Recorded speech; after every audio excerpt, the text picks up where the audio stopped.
여러분들 반갑습니다. 네, 최용진 선교사입니다. 오늘 이 시간 요한복음 17장 24절 말씀으로 여러분들과 같이 말씀을 나누게 된 것에 대해서 큰 영광으로 감사함으로 생각합니다. 본문 설교 바로 들어가기 전에 제 개인적인, 극히 개인적인 얘기를 먼저 하고 시작하면 더 좋을 것 같습니다. 특히 이 요한복음 17장과 관련해서 제 개인적인 체험이 있습니다. 이건 지극히 개인적인 거니까 그냥 개인의 이야기로 들어주셨으면 좋겠고 괜히 부러워하거나 질투하지 않으시길 바랍니다. 고등학교 2학년 때였는데요. 고등학교 제가 친구가 많지는 않은데 신앙 친구 둘이 있었습니다. 한 명은 지금 이제 저기 인천에서 목회를 하고 있는 친구가 됐고요. 다른 또 신앙 좋은 친구하고 셋이서 그 친구의 교회에 가서 이 요한복음 17장 말씀을 어쩌다가 보게 됐어요. 같이 본 건 아니고 뭐 이런저런 막 토론 비슷하게 신앙 얘기를 하다가 제가 성경을 펴고 17장 본문을 쭉 읽는데 너무 감동이 되는 거예요. 오늘 마음 같아서는 17장 전체를 같이 읽으면서 막 그 감격을 나누고 싶지만 그때 이거를 읽는데 하나님께서 저를 압도하시는 것을 경험했습니다.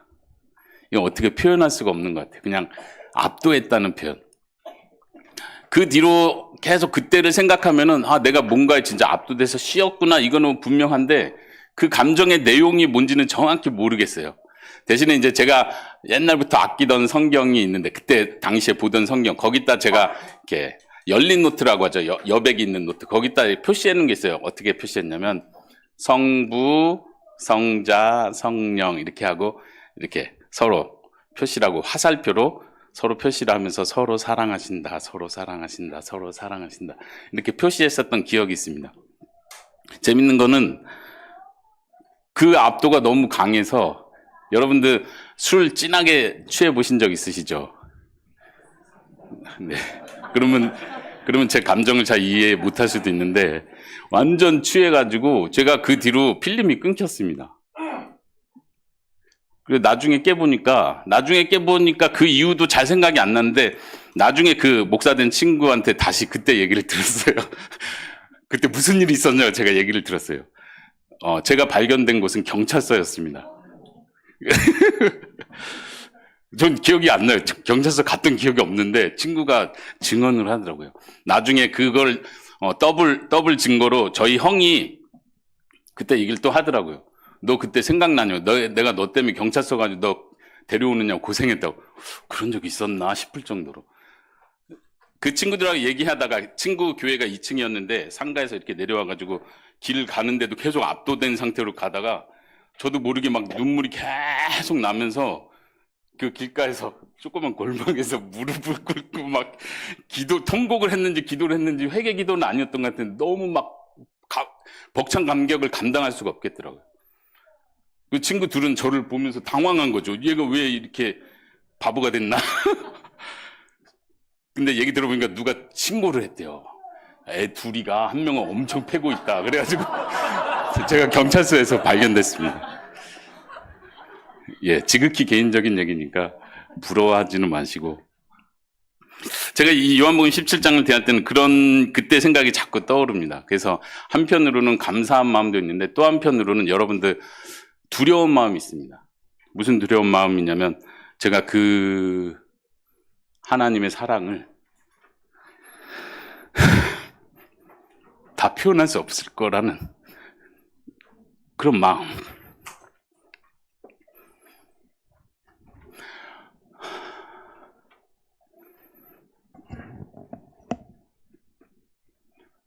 이렇게 오늘도 기도 제목으로 공동체 기도 제목, 목사를 위한 기도 제목 하잖아요. 강사 목사님을 성령으로 붙들어 주셔서 뭐 은혜 받게 해주세요. 뭐 하나님 영광을 보게 해서 이렇게 기도하는데 저는 종종 그렇게 기도를 요청합니다. 저를 위해서 기도하지 마시고 여러분들을 위해서 기도하세요. 성령님이 여러분들을 붙드셔야 될 줄로 믿습니다. 저는 그만 붙드셔도 될 것 같아요. 제가 감당을 못합니다. 이것도 개인적인 얘기인데 제가 전도사 생활할 때 신대원 다니면서 전도사 생활 이렇게 중고등부 예배를 드릴 때 그날도 또 제가 하나님의 사랑이라는 주제로 감당 못할 설교 제목을 잡았습니다. 그리고 나서 설교를 시작하다가 내가 경험한 하나님의 사랑은 너무나 큰데 그거를 표현할 길이 없다는 그 감정이 사로잡혀 버렸어요. 설교하다가. 지금도 그런지 모르겠는데. 그래가지고 제가 이렇게 간단에 숨어서 한 몇 초간 계속 울었던 기억이 있습니다. 이제 목사 된 지도 오래됐고 선교 현지에서 또 예수님의 사랑을 전한다고 이렇게 많이 활동하는데도 불구하고 하나님의 사랑을 전하는 건 저에게 너무나 버거운 일인 것 같습니다. 태국에서는 언어가 안 돼서 버겁고 한국에서는 언어가 되는데도 버겁습니다. 두렵고 떨립니다. 오늘 설교 제목 보시면 알겠지만 삼위일체 하나님의 영원한 사랑의 교제. 여러분들 이 제목 보시면 어떤 느낌이 드십니까? 뭔가 이 제목만 봐도 그 내용이 확 느껴지면 좋을 것 같은데 오늘 목사님께서 목회 기도해 주시면서 하나님의 삼위일체 하나님의 사랑과 그곳에 우리를 초대해 주시는 그 영광에 대해서 기도해서 정말 잘 표현해 주시고 기도해 주셨는데 정말 그거를 전하고 싶어요. 그 기도가 응답되는 시간이 되기를 바랍니다. 예수님께서도 지금 그렇게 기도하고 계시죠. 아버지께서 창세 전부터 창조되기 전부터 나를 사랑하셔서 내게 주신 그 영광을 그들도 보게 하여 주시기를 원합니다. 설교를 시작하면서 저의 기도 제목이 하나 있다면 하나님, 여기 있는 사람들도 하나님의 영광을 볼 수 있게 하여 주시옵소서. 예수님의 영광을 볼 수 있게 하여 주시옵소서. 성령님, 이 자리에 임재하셔서 이 사람들의 마음의 문을 여시고 눈을 여셔서 예수 그리스도의 영광을 보게 하여 주십시오. 근데 그건 제가 어떻게 할 수 없을 것 같아요. 제가 말로는 표현해 보도록 할 텐데 감당이 안 될 거라는 걸, 충분히 표현할 수 없다는 걸 미리 양해를 구합니다. 우리는 삼위일체 하나님을 알아가는 것을 우리의 삶의 목표로 여겨야 될 줄로 압니다.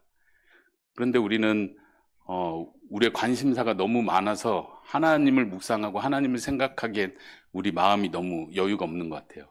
여러분들의 한 주 삶을 되돌아보십시오. 여러분들의 마음이 어디에 있었는지.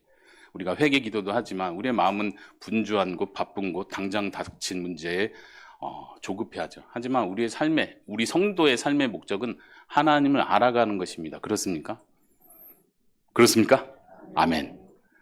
목적일 뿐만 아니라 사실 그게 우리의 가장 큰 행복입니다. 그렇습니까? 그 행복을 느낄 수 있기를 바랍니다. 그게 행복이라는 걸 느끼지 못하면요, 그 일을 하지 못합니다. 해야 되는데, 이게 목적이라는데, 의무인데, 성도라면 당연히 해야 되는데, 근데 하나님을 더 알아가는 게 내게 기쁨이 안 되면, 기쁨이 되지 않으면, 하나님 좀 알아가는데 그게 너무 기쁘다, 이 경험이 없으면 그 일에 헌신하는 게 버거워지고 힘들어지고 귀찮은 또 하나의 의무가 돼버립니다. 하나님을 알아가는 것이 여러분들의 참된 기쁨과 행복이 될 수 있기를 축원합니다. 5, 6세기의 아타나시우스 신조는 이렇게 말합니다. 아타나시우스는 특별히 예수님의 신성 문제로 이렇게 문제를 일으켰던 이단과 싸우면서 삼위일체에 대한 교리를 굉장히 중요하게 만든 사람입니다. 그리고 5, 6세기에 이제 아타나시우스 신조라고 해서 계속 이렇게 중요하게 교회에서 고백되었던 내용인데요. 이렇게 시작합니다. 제가 한번 읽어볼게요. 누구든지 구원받기를 원하는 사람은 무엇보다도 보편교회의 신앙이 있어야 한다. 이 보편교회의 신앙이 있어야 한다는 말은 교회 전통 신앙을 말합니다. 바른 신앙.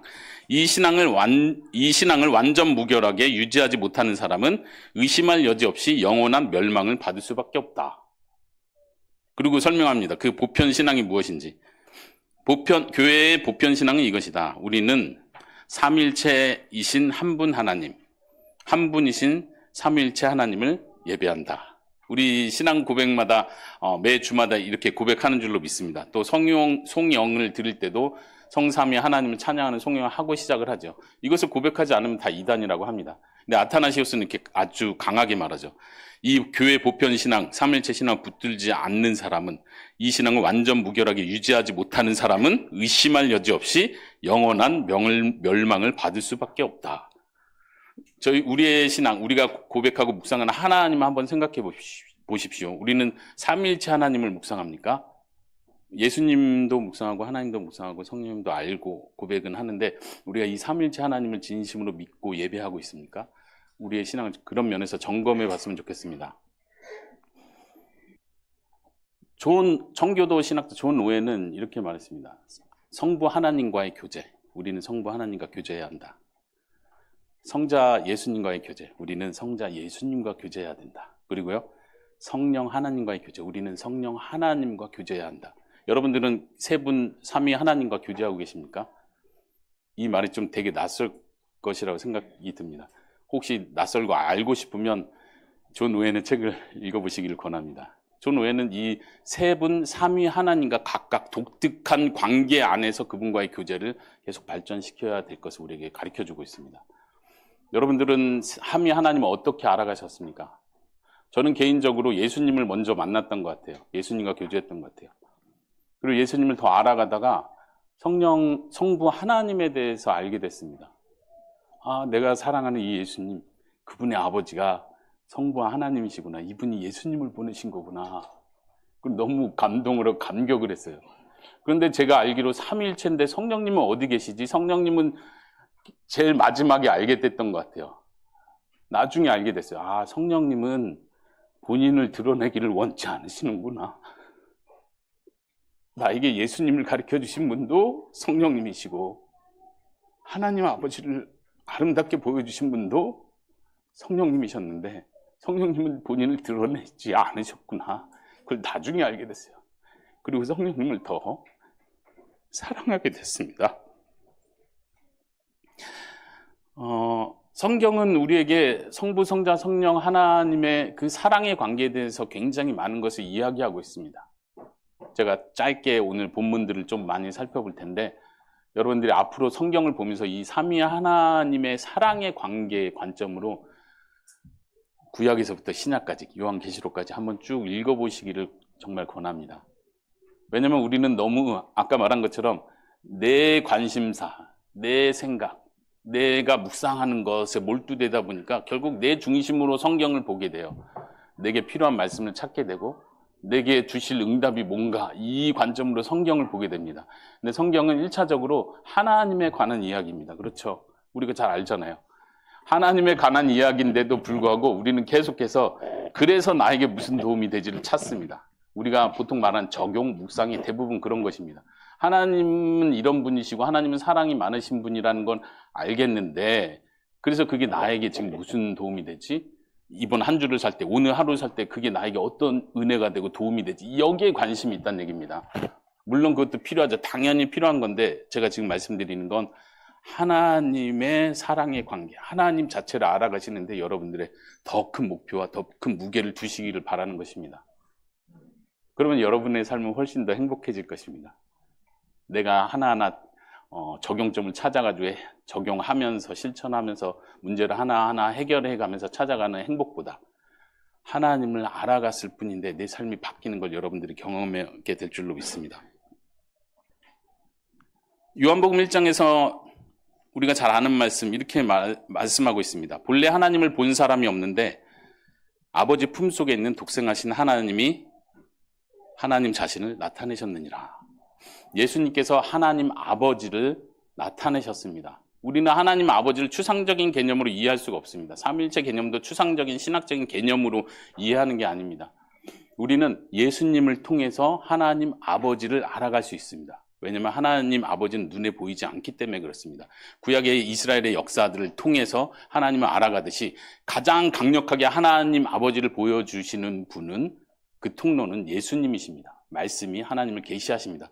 요한복음 1장에서 이렇게 말하죠. 아버지 품속에 있는 독생하신 하나님께서 그 하나님을 나타내셨다. 성부와 성자를 구분해서 지금 표현을 하고 있습니다.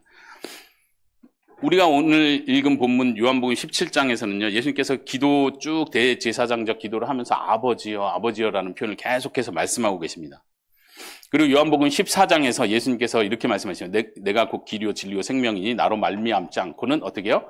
아버지께로 올 자가 없다. 믿으십니까? 예수님을 통하지 않고는 아버지께로 갈 수 없습니다. 단지 온다 간다의 개념이 아니라 하나님을 알아갈 수 없다는 뜻입니다. 어떻게 예수님을 통해서 하나님을 알아갈 수 있습니까? 예수님께서 이 땅에서 행하셨던 모든 일들, 사복음서에 나타나는, 신약성경에 나타나는 예수님께서 하신 모든 일들을 계속 묵상해보고 조금 더 자세하게 예수님의 마음이 어땠는지, 예수님께서 왜 이런 행동을 하셨는지를 잘 살펴보다 보면 예수님이 이렇게 사랑이 많으시고 긍휼이 많으시는 분이구나라는 거 우리가 알게 되겠죠. 근데 지금 예수님이 하시는 말씀은 예수님의 그 행동 하나하나를 통해서 아버지를 알게 된다는 거예요. 그게 아버지의 모습이라는 거예요. 우리는 구약의 하나님을 생각하면서 무서운 하나님, 진노의 하나님, 정의의 하나님을 많이 상상하다가 신약에 오면 그래도 예수님을 보내주시고 예수님의 그 사랑과 긍휼을 보면서 그래도 예수님은 사랑이 많으시네, 하나님은 그래도 사랑이시네 이렇게 생각하는데, 그게 아니라 예수님의 그 모든 행동이 아버지 하나님이 어떤 분이신지를 보여준다는 얘기입니다. 예수님께서 가난하고 병들고 연약한 자를 긍휼히 여기셨죠. 병든 자를 고치실 때 예수님의 마음이 너무나 동요했습니다. 그래서 고쳤습니다. 이건 하나님 아버지의 마음입니다. 우리는 예수님을 통해서 하나님 아버지를 봅니다. 여러분들이 그렇게 하나님을 알아갈 수 있습니다. 우리는 하나님 아버지를 추상적인 개념으로 알아가지 않습니다. 나의 아버지, 그분이 나의 아버지가 되시는구나. 나를 긍휼히 여기시고 사랑하는 아버지가 되시는구나. 빌립이 그래서 예수님께 묻죠. 아버지를 우리에게 보여주십시오. 그럼 우리가 족하겠습니다. 그랬더니 예수님이 뭐라 대답하십니까? 빌립아, 내가 너와 이렇게 오랫동안 있었는데, 너희들과 이렇게 오랫동안 있었는데 아직도 아버지를 보여달라고 하느냐? 예수님의 그 행동 하나하나가 아버지를 나타내는 것입니다. 왜 그렇습니까? 예수님께서는 요한복음에서 계속 그런 말씀을 하세요. 예수님께서는 내가 본 것을 말한다. 아버지께서 내게 알려주신 것을 말한다. 아버지께서 행하는 그것을 내가 행한다. 이렇게 말씀하시죠. 이게 바로 그 뜻이에요. 예수님이 하시는 모든 그 행위가 하나님 아버지께서 보여주시고 원하시고 뜻하시고 그렇게 하시는 행동들입니다. 그래서 우리는 예수님을 묵상할수록 하나님 아버지를 알아가게 됩니다. 예수님은 하나님 아버지를 우리에게 아버지로서 계시해주고 계십니다. 우리가 그걸 잘 알죠. 예수님께서 세례 받으실 때 하나님께서 예수님을 향한 사랑을 표현하십니다. 세례 받으실 때 성령님이 예수님께 임하시고 하늘에서 소리가 들립니다. 어떤 말씀이 들렸었죠? 이는 내 사랑하는 아들이요 내 기뻐하는 자라. 마태복음에서 그렇게 말하죠. 누가복음, 마가복음도 그 세례 장면이 똑같이 나오거든요. 거기에서는 이렇게 말해요. 너는 내 사랑하는 아들이요 내 기뻐하는 자다. 너라고 1인칭으로 말하죠. 굉장히 친근감이 있는 표현이죠. 마태복음은 좀 다르게 표현했죠. 이는 내 사랑하는 아들이요. 마태복음은 좀 모든 사람이 들을 수 있도록 하나님께서 말씀하신 걸로 표현을 합니다. 다 봐라. 이는 내 사랑하는 아들이다. 하나님이 선포하신 거예요. 저는 이 말씀을 많이 묵상하지 않았었던 것 같아요. 그냥 그런 장면, 삼위일체를 표현한다 이렇게 배우기만 했는데 잘 묵상해 보니까 하나님 아버지의 마음이 느껴집니다. 하나님 아버지의 마음은 무엇입니까? 아들을 사랑하시는구나. 말 그대로 아들을 사랑하시는데 그걸 어떻게 표현하냐면 내가 기뻐하는 자다. 아들을 보기만 해도 막 기쁜 거예요. 여러분들 자녀들 볼 때 그런 마음 드시죠? 말 안 들을 때 빼고 말 잘 듣고 막 뭐 특히 어버이날 같은 때 막 감동적인 편지 쓰고 그러면 저희도 매년마다 그 행사를 하거든요. 저희 딸이 셋이다 보니까 감사하게 이렇게 편지들을 또 너무 잘 써요. 그럼 막 감동이 막 뿌듯해져요. 그럼 그런 마음이 들어요. 진짜 내 사랑하는 딸들, 너네 얼굴만 봐도 그냥 기쁘다, 뿌듯하다, 막 이런 마음이 들죠. 하나님 아버지께서 세례 장면에서 모든 사람들이 알 수 있도록 예수님은 그렇게 선언해요. 내가 사랑하는 자다, 내가 기뻐하는 자다. 오늘 본문에서도 예수님께서 그 말씀하시죠. 창세 전에 나를 사랑하심으로 내게 주셨던 영광. 하나님 아버지께서 예수님을 사랑하십니다. 그 하나님 아버지의 사랑은 이 세상이 창조되기 전부터 있었습니다.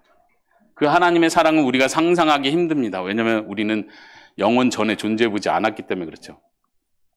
하나님께서는 영원 전부터 사랑하시는 분으로 존재하셨습니다. 그것이 우리가 삼위일체를 이해하는 방식입니다.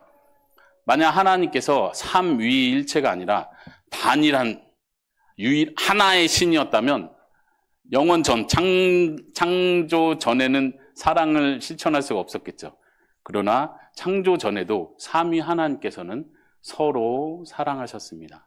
먼저는 우리는 하나님 아버지께서 아들을 그렇게 사랑하셨다는 것을 볼 수 있습니다. 하나님 아버지는 아들을 얼마나 사랑하셨습니까? 우리는 요한복음을 읽으면서 특히 그 부분을 많이 느낄 수 있습니다. 한번 제가 또 본문을 읽어보아 드릴게요. 요한복음 5장 20절인데요.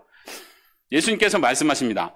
아버지께서 아들을 사랑하사, 예수님께서 자기 자신을 가리켜서 하는 말이에요. 아버지께서 아들을 사랑하사 자기가 행하시는 것을 다 아들에게 보이시고 또 그보다 더 큰 일을 보이사 너희로 놀랍게 여기게 하시리라. 계속 이어서 5장 22절. 아버지께서 아무도 심판하지 아니하시고 심판을 다 아들에게 맡기셨다. 심판은 하나님 아버지께서 하시는 일이에요. 그런데 그 일을 아들에게 다 맡기셨대요. 그러면서 하시는 말씀이 왜냐하면 모든 사람으로 아버지를 공경하는 것 같이 아들을 공경하게 하려 하심이라. 예수님께서 그 말씀을 하셨어요. 예수님 그걸 알고 계십니다. 예수님 자신이 사랑받는 자라는 걸 알고 계시고 그 사랑이 창세 전부터 시작됐다는 걸 당연히 알고 계시는 분이에요. 예수님 그 사랑을 알기 때문에 이 땅에 내려오셨던 거고 그 사랑 관계 안에서 십자가를 지셨던 것입니다. 내가 죽으면 이게 끝이지. 내가 아버지를 위해서 헌신해야지. 그러나 죽음 이후에는 어떻게 될지 몰라 하면서 십자가에 돌아가신 게 아닙니다. 예수님께서 요한복음 17장에서 말씀하시는 것처럼 아버지여 이제 나를 영화롭게 하십시오. 나를 영화롭게 하셔서 아버지께서 영광을 받으십시오. 제가 지금까지 아버지를 영화롭게 해드렸습니다. 제가 지금까지 내 제자들에게 나의 사람들에게 하나님을 알게 함으로 하나님을 영화롭게 했습니다. 지금까지 하나님의 뜻을 이뤘습니다. 이제 나를 영화롭게 하십시오. 무슨 뜻입니까? 지금 십자가를 앞에 두고 그 말씀하시는 거예요. 예수님이 십자가를 고난으로만 보지 않으셨습니다. 십자가를 버림으로만 보지 않으셨습니다. 예수님은 그 이후에 어떤 일이 있을 걸 분명히 알고 계십니다. 왜냐하면 하나님 아버지께서 예수님을 사랑한다는 거 예수님을 의심한 적이 없으십니다. 십자가 죽음 이후에 하나님께서 살리실 거를 아셨고 그게 사랑의 증거라는 걸 아시며 그 확신 가운데 부끄러움을 참으시고 십자가를 지신 것입니다. 하나님 아버지께서는 예수님을 이토록 사랑하십니다. 아버지를 공경하는 것처럼 아들을 공경하게 하시려 하신다는 것입니다. 믿으십니까? 이 사랑이 창세 전부터 시작됐다는 것을 우리는 생각해 볼 필요가 있습니다. 하나님께서 천지를 창조하신 이유 우리가 생각하는 것처럼 하나님께서 사랑할 대상이 필요해서 하나님께서 뭔가 결핍하셔서 세상을 창조한 것이 아닙니다. 우리가 사람이 오해하는 거, 우리 성도들이 많이 오해하는 부분이 바로 그거죠. 하나님께서 나를 사랑하신다. 여기까지는 좋은데 여기서 너무 좀 계속 사람은 본성적으로 그러잖아요. 선을 넘잖아요. 아담이 선을 막 이렇게 넘고 싶어 했던 것처럼 우리는 사랑받는 하나님의 성도임에도 불구하고 계속 선을 넘을까 말까 하고 있어요. 그 선이 뭐냐면 내 중심으로 하나님을 이해하는 거예요. 하나님이 나를 사랑한다. 그렇죠? 사랑하시죠. 무엇과도 비교할 수 없을 만큼 예수님의 생명을 내어주실 만큼 하나님께서 우리를 사랑하신다는 건 성경의 진리입니다. 그런데 우리가 이 선을 넘어갑니다. 그러니까 내가 최고라는 거예요. 마치 자녀에게 너무 자녀를 애지중지 잘 키웠더니 어떻게 해요? 선을 넘죠. 선을 넘죠. 뭐 넘는 건 다른 거 아니에요. 어버이날 어버이에게 선물 준비 안 하고 내가 엄마 아빠의 최고의 선물이지 이러고 맞는 거죠. 교만해지는 거죠. 교만해지는. 선을 넘으면 안 됩니다. 이 세상은 나를 위해서 존재하고 있는 것이 아닙니다. 물론 우리가 잘 아는 것처럼 천지창조에서 하나님께서는 세상을 만드시고 마지막 날 사람을 만드셔서 그곳에 두셨습니다. 이 세상은 그 사람을 위한 것처럼. 그런데 우리가 놓치는 게 내가 주인공이라고 자꾸 생각할 때 문제가 심각해집니다. 내가 주인공이 아니에요. 주인공 어디 계십니까? 예수님이시죠. 하나님께서는 예수님을 위해서 사랑하시는, 정말 보기만 해도 기뻐하시는 그 아들을 위해서 이 세상을 창조하셨습니다. 믿으십니까? 아멘이십니까? 예, 제가 여러분들 원고 웬만하면 잘 안 보고 여러분들 얼굴을 일부러 보는데 반응이 없으면 제가 당황합니다. 안 믿으시나? 이런 생각이 갑자기 들어서. 믿고 고백하셔야 됩니다. 계속 고백하셔야 됩니다. 이 세상의 중심, 주인공은 내가 아니라 예수님이십니다. 여러분들 꽃을 보면서 감동을 하시잖아요. 우리 신앙이 있으신 분들은 꽃을 보면서, 자연을 보면서 이 아름다운 세상 하나님께서 만드셨구나. 하나님의 아름다움이 드러나네. 하나님, 제가 이런 아름다운 자연을 볼 수 있는 게 너무 영광입니다. 그런데 한 가지를 더 묵상해 보십시오. 이 꽃을 하나님 아버지께서 아들을 위해서 만드셨구나. 이해되십니까? 하나님께서 세상을 창조하시고 그리고 사람까지 창조하시고 마지막에 이렇게 말씀하시죠. 창세기 1장에서 하나님이 보시기에 심히 좋았더라. 히브리어로 말하면 좋았다를 두 번 반복함으로써 최고의 좋은 상태를 표현합니다. 근데 이제 좋았다는 표현이 나 너 좋아해 이런 좋았다가 아니라 이제 히브리어로는 토부, 그래서 선하다 이런 뜻이죠. 이 선하다는 건 뭐 악하다 선하다 이런 개념이라기보단 그때는 아직 타락이 있을 때가 아니니까요. 악하다 선하다의 개념보다는 정확히 말하면은 목적에 부합하다 이런 의미로 이해하는 것이 더 맞습니다. 목적에 부합하다. 어떤 목적에 부합합니까?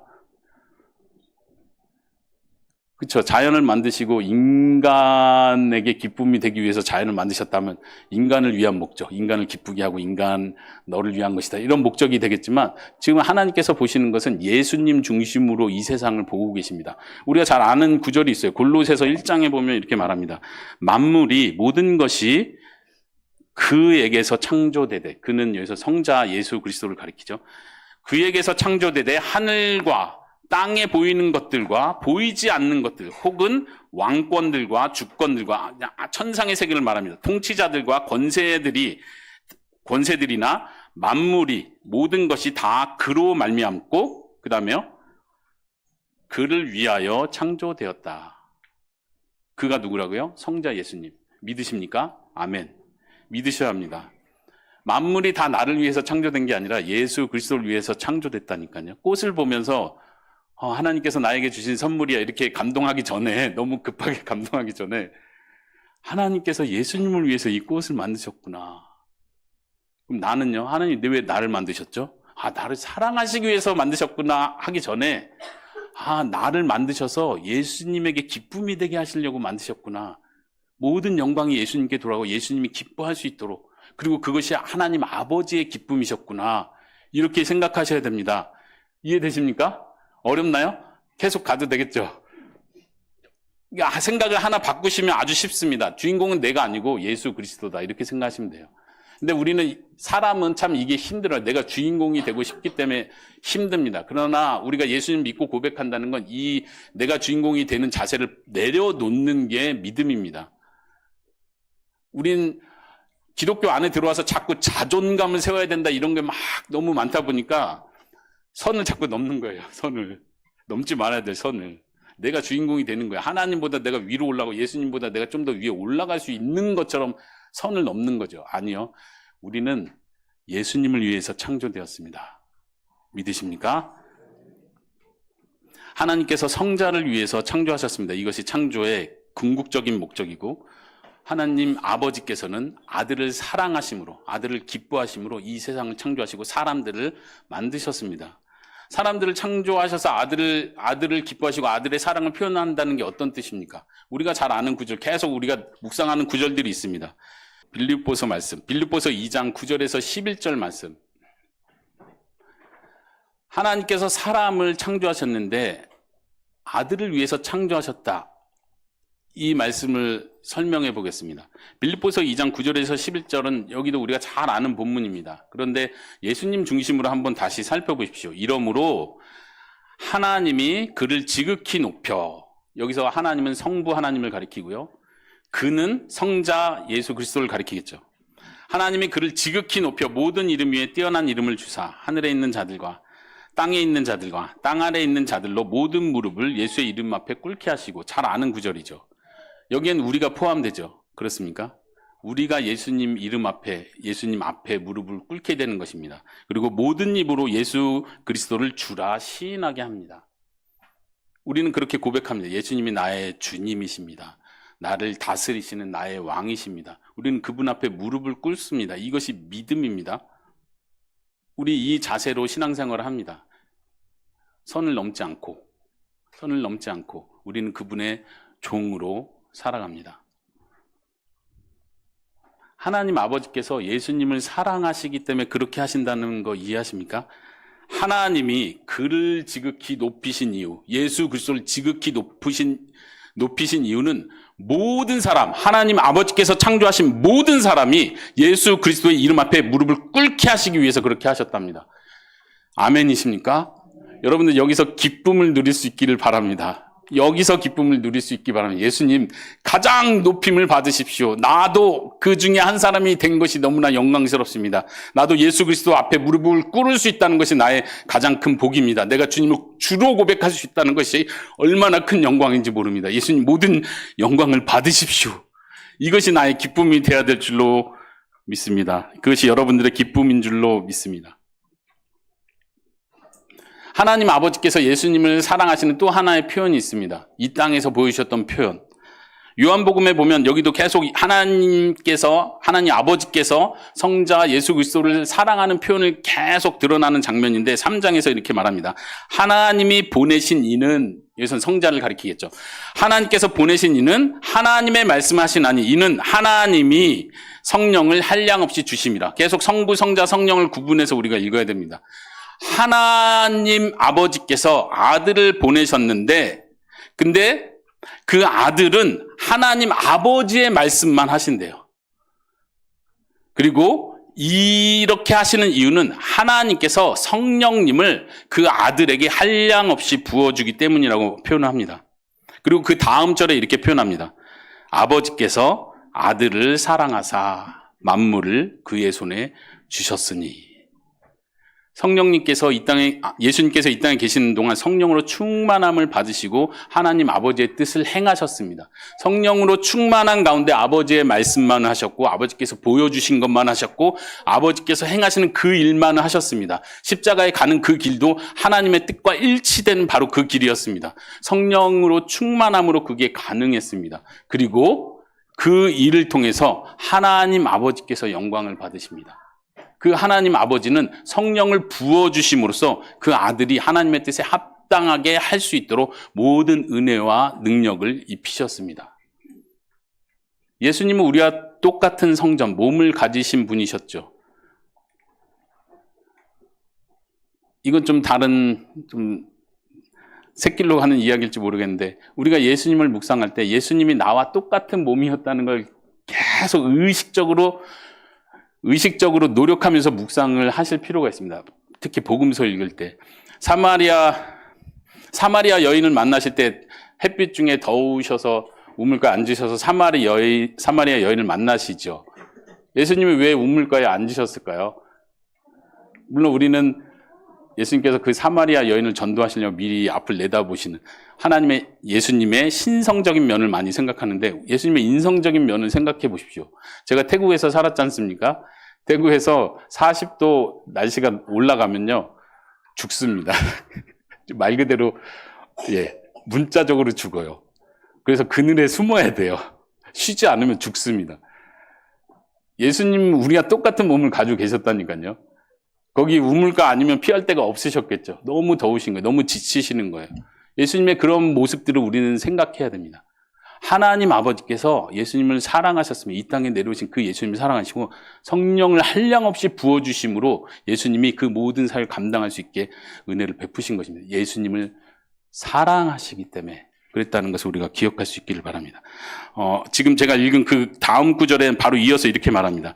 아버지께서 아들을 사랑하사 만물을 다 그의 손에 주셨으니 아들을 믿는 자에게는 영생이 있고 아들에게 순종하지 아니하는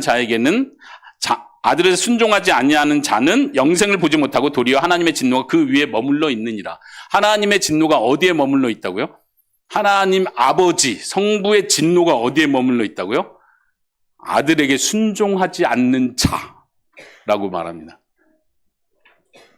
하나님 아버지의 사랑을 이해하셔야 됩니다.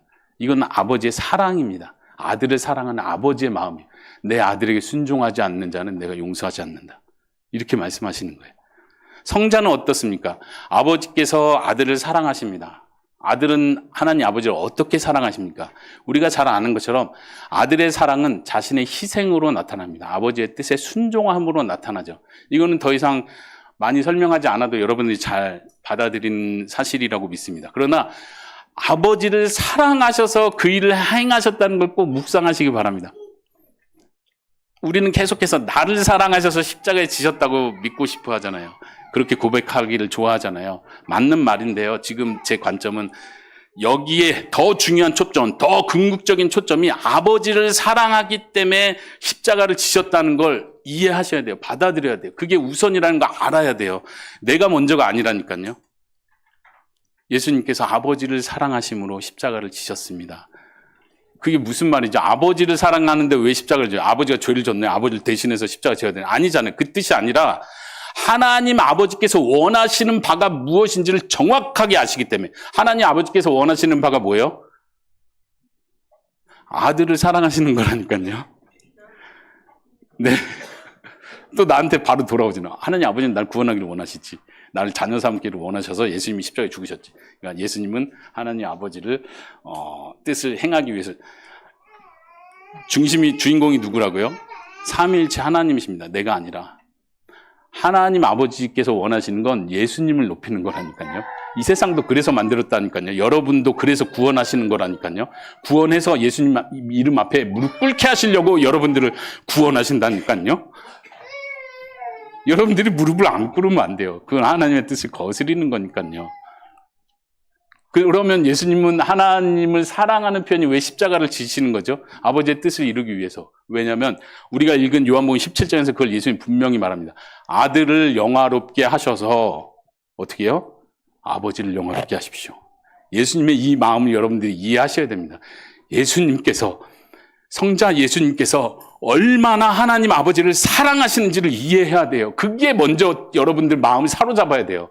하나님이 나를 얼마나 사랑하시는지, 예수님이 나를 위해서 십자가에 죽으시기까지 이렇게 이걸 느끼려고 하지 마시고, 그것도 느끼시는데 먼저 우선순위가 예수님이 하나님 아버지를 얼마나 사랑하시는지를 아셔야 된다니까요.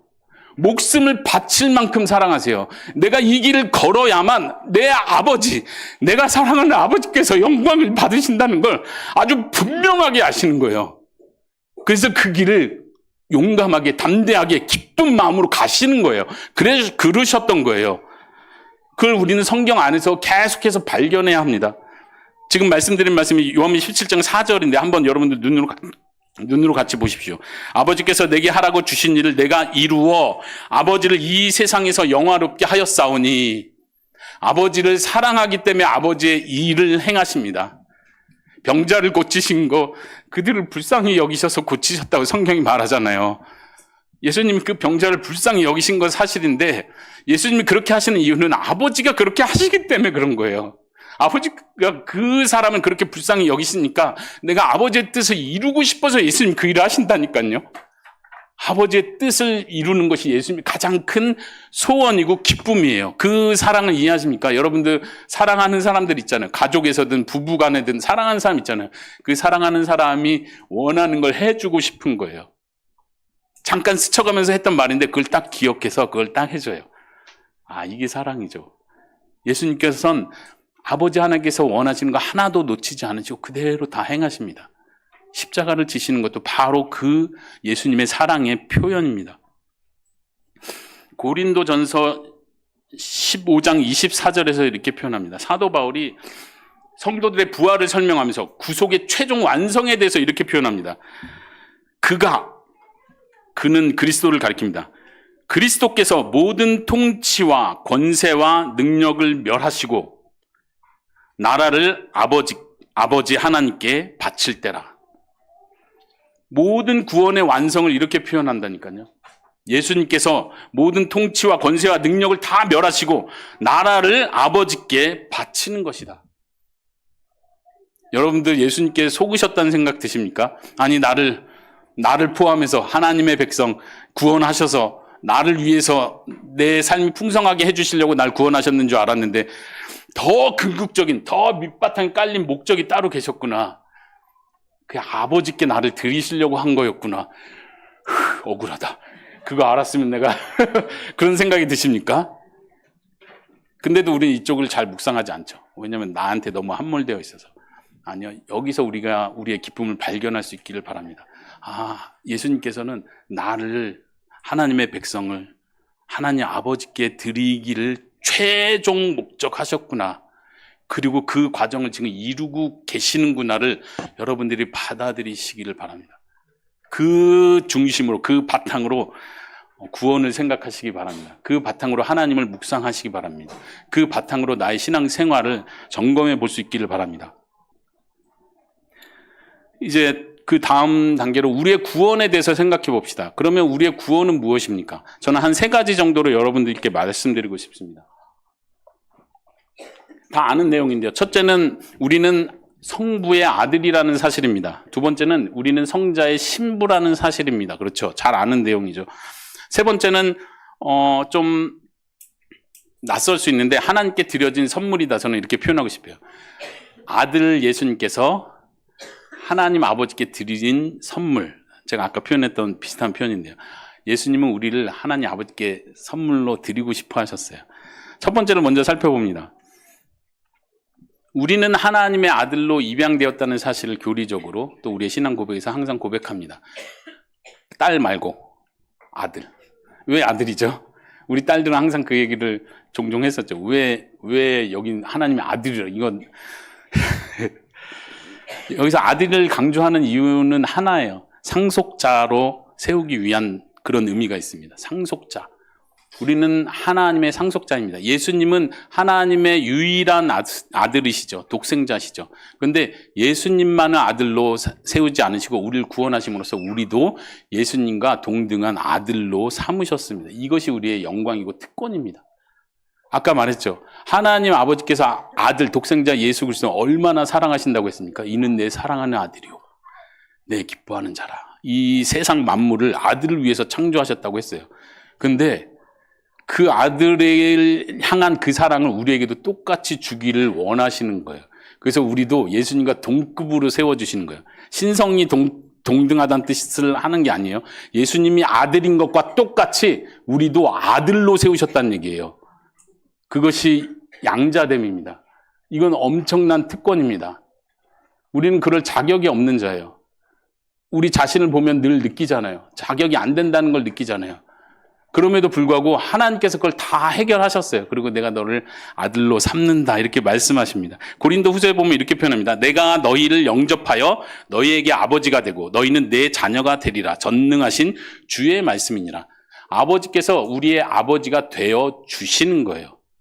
너 내 아들 되고 싶어? 그럼 이거 해. 그럼 내 아들이 될 것이야. 이렇게 말씀하시지 않고 내가 너의 아버지가 되어준다. 우리는 예수 그리스도를 믿음으로 하나님의 자녀가 되는 특권을 얻었습니다. 이 권세는 어느 누구도 뺏을 수 없는 권세입니다. 우리의 아들됨이 어떤 큰 감격이라고요?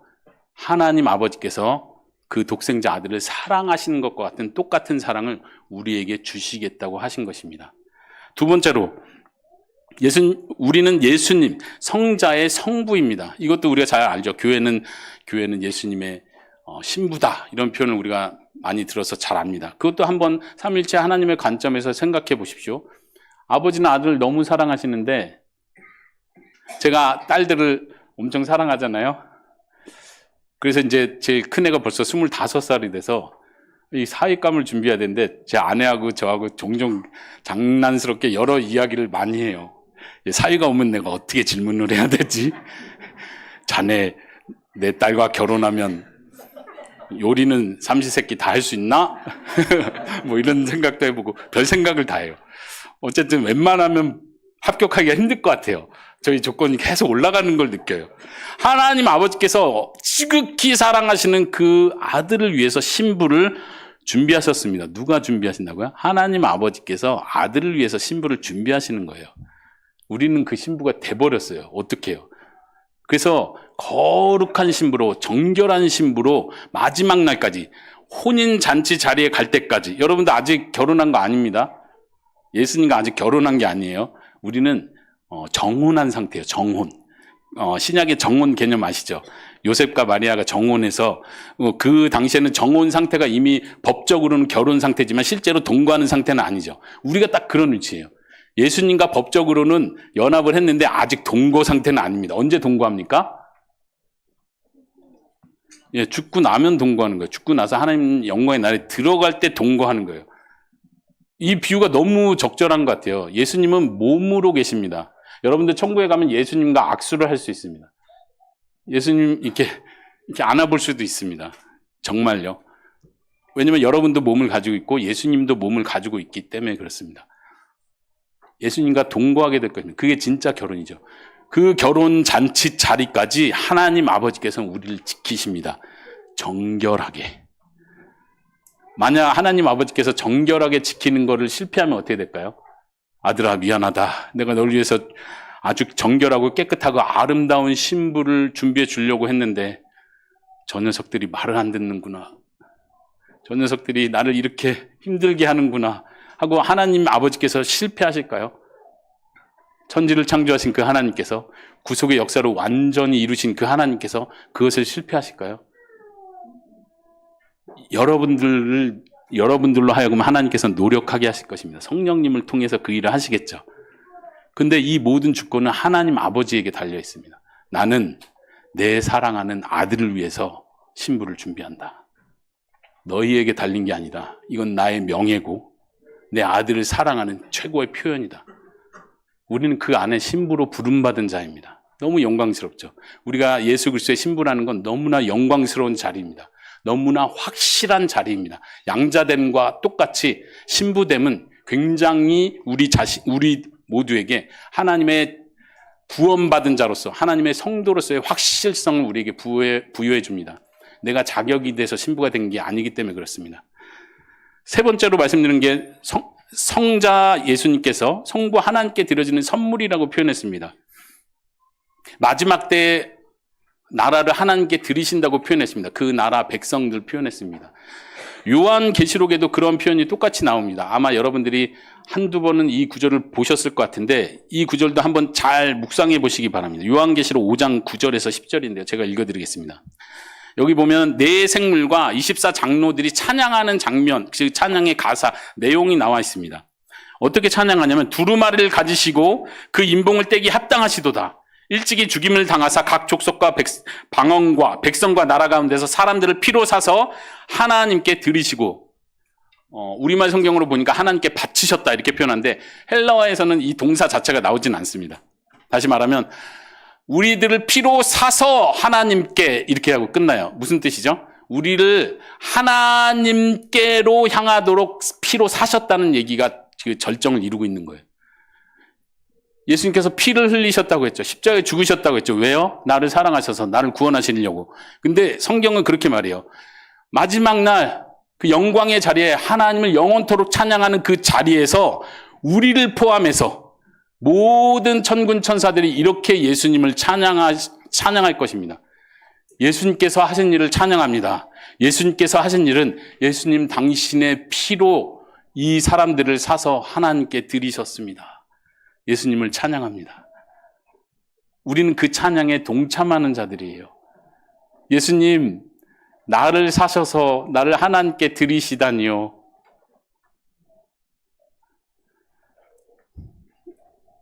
아까 말씀드렸듯이 우리는 자꾸 내 중심적으로 생각하고 싶어 하니까 이 말이 되게 감동이 안 돼요. 진짜 하나님께서 나를 위해 죽으셨다면 막 눈물도 날 것 같은데 내가 그냥 드려진 선물에 불과한가 하면 되게 자존심도 상하고 그렇습니다. 제가 청혼할 때 이야기를, 제 개인적인 얘기를 해도 되겠습니까? 청혼할 때 제가 신학교에서 아내를 만나고 이렇게 교제하고 티격태격 이렇게 하다가 여차여차 해가지고 이제 청혼하게 됐죠. 청혼하기 전날입니다. 제가 뭐 했는지 아십니까? 제가 좀 독특한 사람이긴 한데 돈은 일단 없고 뭐 보석 이런 거 준비할 돈은 없고 제가 문방구에 가서 큰 장난감 하나 샀어요. 무슨 장난감이냐면 타이타닉 장난감을, 그것도 조립식. 그때 돈으로 제가 생각해서 좀 비쌌는데 아주 세밀하게 이렇게 조립하는 거 있잖아요. 굉장히 오래 걸리는 거 있잖아요. 청혼하기 전날 밤 그 저녁부터 와가지고 그걸 계속 조립하는 거. 진짜로 밤을 꼬딱 새가지고 다음날 아침까지 해서 완성을 했습니다. 왜? 아내한테 주려고. 실제로 줬을까요? 안 줬을까요? 예, 줬습니다. 다음날 아침 그 타이타닉을 완성시킨 그 감격으로 밤을 꼬박 새가지고 아내를 만나가지고, 물론 전혀 귀뜸도 안 했죠. 귀뜸도 안 하고 이거를 주면서 내가 당신에게 좋은 사람이 되어 줄게 이렇게 하면서 청혼을 했습니다. 좀 생뚱맞죠. 나름대로 제가 조립한 이 타이타닉은 엄청 귀한 거예요. 제 하루를 꼴딱 바쳐서 한 거니까. 근데 아내가 되게 당황해, 저보다 더 당황해 하면서 무슨 청혼한데 배를. 그것도 타이타닉은 뭐예요? 이거 부서지. 그래서 저도 그것까지는 생각 안 했거든요. 근데 아내가 계속 결혼 생활하면서 나랑 같이 침몰하자는 거야? 뭐야? 거기까지는 생각을 안 했고. 근데 만약 진짜로 타이타닉을 제가 이렇게 부셔가지고, 영화에 나오는 거 부셔가지고 아내한테 줬다고 생각해보세요. 이건 진짜 말이 안 되잖아요. 완성을 해야죠. 저는 그 생각을 합니다. 예수님께서 하나님 아버지를 사랑해서 선물을 준비하셔서 하나님 아버지께 핏값으로 사신 것을 들이셨대요. 그게 우리예요, 우리. 우리가 핏값으로 사신 자 되었습니다. 왜요? 하나님께 드려지려고. 여러분들 하나님께 드려짐으로 여러분들 영광을 체험하는 것입니다. 내가 하나님께 드려지는 이 귀한 선물이라니, 예수님의 생명을 바쳐서 사신 몸이라니, 그럼 어떻게 살아야겠습니까? 감사하면서 살면 되죠. 내가 할 수 있는 건 없어요. 우리의 삶을 보면 예수님의 신부답지도 못한 것 같고, 예수님께서 생명을 바쳐서 사신 그 값진 선물과 같지 못한 내 모습을 보게 됩니다. 내 자신에게 실망하고 다시 구원을 의심하게 됩니다. 하나님이 나를 사랑하시는가 또 의심합니다. 이건 계속해서 내 관점으로 나를 보기 때문에 그렇습니다. 하나님께서 하시는 일을 보십시오. 삼위 하나님께서 서로 사랑하시기 때문에 나를 구원하고 계시다는 걸 보셔야 됩니다. 나의 어떠함과 상관없이 하나님이 이미 정하셨어요. 아름다운 신부를 내 아들에게 줘야겠다. 그리고 우리를 선택하셨습니다. 예수님은 정하셨어요. 내 아버지께 최고의 것을 드릴 것이다. 아버지께 모든 영광을 돌리기 위해서 아버지의 백성을 내 피로 살 것이다. 그리고 아버지께 온전히 드림받게 할 것이다. 예수님이 실패하실까요? 타이탄이 이렇게 부서지듯이 실패하셔서 아버지 본래는 제가 온전한 백성, 거룩한 선한 백성을 드리려고 했는데 이 녀석들이 말을 안 들어서 이렇게 실패하십니까? 아니요. 그래서 성령님을 보내십니다. 우리를 온전히 보존하시기 위해서 성령님을 보내십니다. 우리가 받는 성령은, 우리 안에 거하시는 성령은 하나님 아버지의 사랑의 증거입니다. 예수님께서 아버지를 사랑하는 증거로 우리가 성령을 받습니다. 하나님 아버지께서 예수님을 사랑하는 증거로 우리가 성령을 받습니다. 왜냐하면 우리는 거룩해져야 하거든요. 구별되어야 하거든요. 성령님에 대해서 삼일체 하나님인데 이제 마지막 성령님에 대해서 더 이야기를 해야 될 것 같습니다. 우리는 성령님에 대해서도 너무 많이 오해를 하죠. 성령님을 독립적으로 이해를 하다 보니까 자꾸 신비한 쪽으로 이상한 은사주의 쪽으로 자꾸 치우치는 경향이 있습니다. 우리는 삼위일체 관계 안에서 성령님을 이해하려고 노력해야 합니다. 때로는 우리가 은혜 받았다, 하나님께 감동을 받았다 이런 것도 성령님과 그냥 동일시 시킬 때가 많아요. 성령님의 한 특별한 인격체로 생각하지 않는 거죠. 인격체로 생각한다는 건 무슨 말입니까? 지, 정, 의를 가지고 계신 독립된 분으로 생각한다는 얘기예요. 여러분들 그렇게 생각하십니까? 성령님께서 성령님의 지식이 있으십니다. 성령님이 생각하고 있는 성령님의 정보가 있으십니다. 성령님의 의지가 있어요. 성령님이 이걸 할 수도 있고 이 일을 행하실 수도 있습니다. 성령님의 의지가 있습니다. 성령님의 감정이 있습니다. 성령님이 슬퍼하는 일이 있고 성령이 기뻐하는 일이 있습니다. 그런 분이십니다. 눈에 볼 수 없기 때문에 우리가 자꾸 에너지, 힘, 어떤 신비한 경험으로 자꾸 생각하려 하는데 성령님은 항상 인격체로 여러분들이 대하셔야 합니다. 내가 하는 행동이 성령님을 근심케 할 수 있다는 걸 생각하셔야 되죠. 성령님 근심하시는 분이십니다. 성령님을 그렇게 이해해야 되는데 무엇보다 이 삼일체 하나님의 사랑의 관계 안에서 성령님을 생각하셔야 됩니다. 성령님은 아까 말씀드린 것처럼 성령님은 하나님 아버지를 사랑하십니다. 그래서 그 일을 이루기 위해서 예수님께 오셨습니다. 이해되시죠? 하나님 아버지를 사랑하셔서 아버지의 뜻을 따르기 위해 예수님께서 하시고자 하는 그 일을 성취하게 하기 위해 성령님께서는 오셨습니다. 그리고 성령님께서는 자신을 드러내지 않고 모든 것을 예수님께서 하신 말씀으로 예수님을 드러내는 일을 하십니다. 예수님을 드러내는 일을 하니까 우리가 성령님을 잘 발견하지 못합니다. 그럼에도 불구하고 성령님은 그렇게 계속해서 항상 일하시는 분이십니다. 똑같이 성령님께서 성부 하나님을 사랑하듯이 성령님께서 성자 예수님을 사랑하십니다. 예수님의 마음, 하나님께 드리고 싶은 그 마음을 잘 아시기 때문에 모든 것을 바치셔서 성령님은 예수님과 함께 하십니다. 우리가 더 관심 가져야 할 건 이 부분이에요. 하나님 아버지는 성령님을 사랑하십니까? 좀 생소한 질문일 수 있어요. 성자 예수님은 성령님을 사랑하십니까? 생소할 수 있어요. 제가 한번 질문을 드려볼까요? 그런 표현을 성경에서 찾아볼 수 있습니까? 그래서 우리는 성령님을 찾기가 너무 힘든 것 같아요. 어떤 이렇게 충만함, 임재, 어떤 기적 이런 걸로는 성령님 많이 보는 것 같은데 이 사랑의 관계 안에서 발견하는 게 쉽지 않은 것 같습니다. 제가 몇 가지 구절만 여러분들과 같이 나누도록 하겠습니다. 성자 예수님께서 성령님을 사랑하십니다. 제일 강력한 표현은 저는 이건 것 같아요. 마태복음 12장 32절에 예수님이 이렇게 말씀하십니다. 또 누구든지 말로 인자를 거역하면 사하심을 얻되 누구든지 말로 성령을 거역하면 이 세상과 오는 세상에서도 사하심을 얻지 못하리라. 되게 어려운 본문입니다. 소위 성령 모독죄 뭐 이렇게 해서 그럼 용서받지 사함받지 못하는 죄가 무엇인가 이런 신학적 논의를 하는데 그런 개념으로 접근하는 건 옳지 않다고 생각합니다. 예수님의 말씀이 누구든지 말로 나를 거역하면 용서를 받는데 말로 성령을 거역하면 오는 세상, 이 세상 오는 세상에서도 용서를 못 받는다 이렇게 말씀하세요. 이게 무슨 말이죠? 저는 이 고민을 되게 많이 했던 것 같아요. 무슨 말이지? 그럼 예수님은 말로 거역해도 되나? 누가복음은 이렇게 표현하거든요.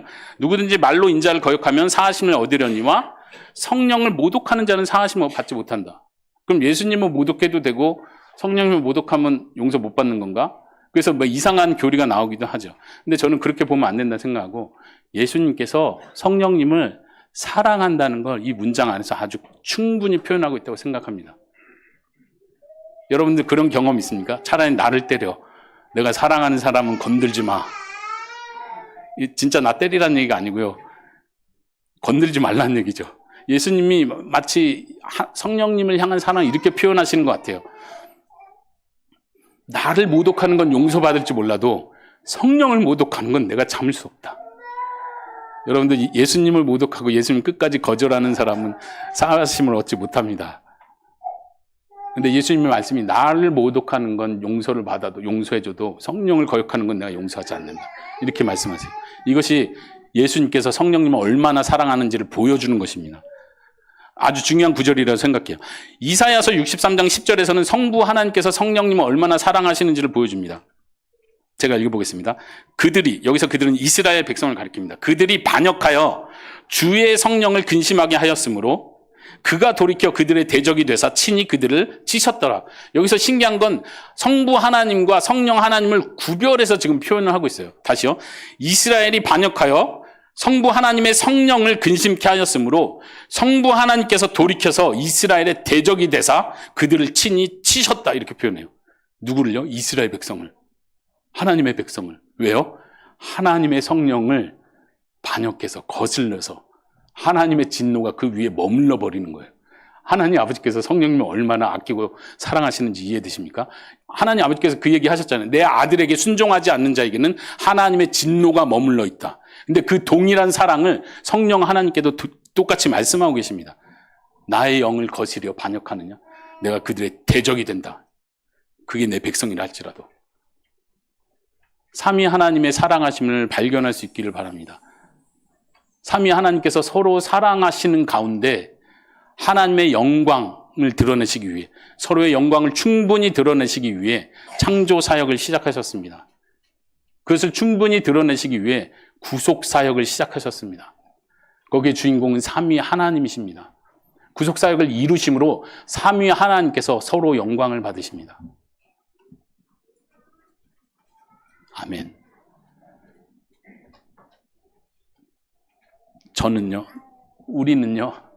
우리는 하나님의 선물입니다.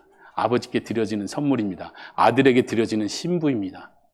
우리가 여기서 경험할 수 있는 건 나의 구원을 내가 정하는 게 아니구나.